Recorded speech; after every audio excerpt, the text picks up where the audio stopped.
Welcome to Learn the Sword. A few students have asked, what about Nito-Ryu? What's the best thing to do?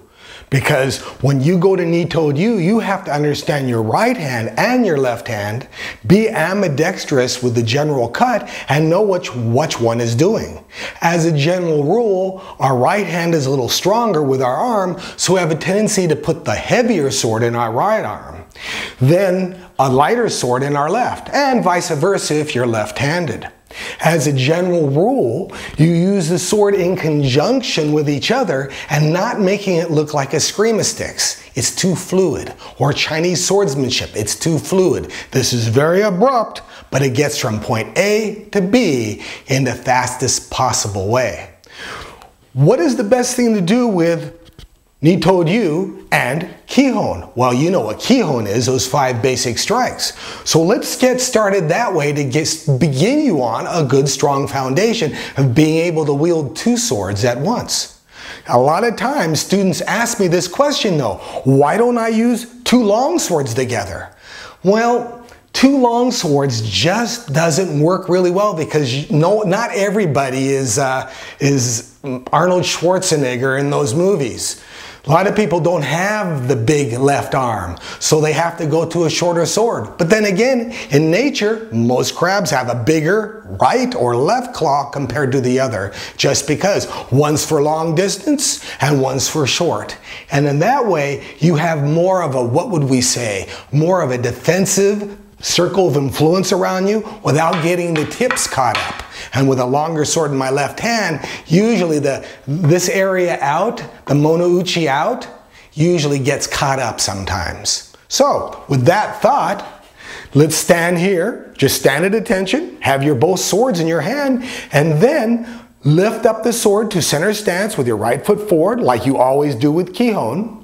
Lift this sword, my right sword, up above my head. Now, you see where I'm holding the handle. I'm not holding it at the edge because it's a little harder for most people. So a lot of us will choke up to the edge of the handle here, and it might make it a little easier for you at the very beginning. Besides that, usually this is where your hand goes anyway.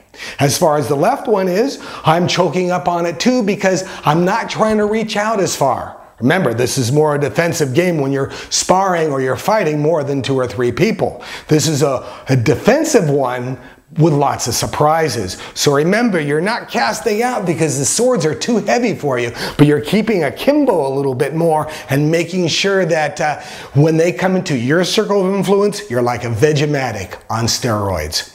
Nevertheless, stand at attention. Right foot, swords out, right one slightly in front. Now, at this time, lift this up here. And then, lift this up, chamber and cast out, 1. And the second one you cast out is 2 and you stomp in. To throw your hips in and cut with your hips. Let's try that again. Here, and for a men shot. Men! See how that works?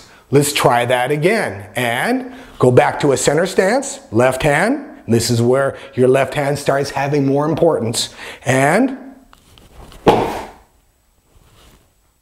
kote, do, ashi, ski,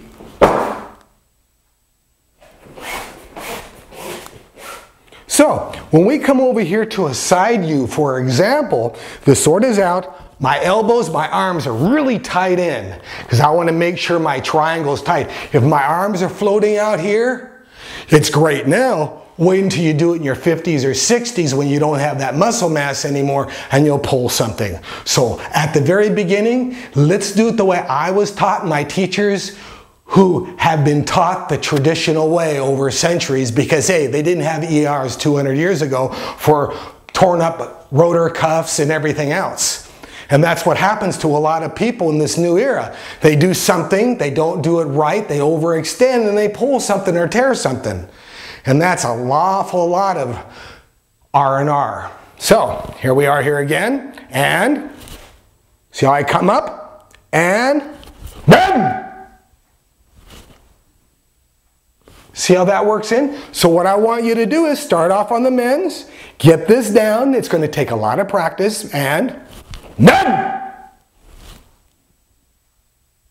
Watch it again from this angle, and none.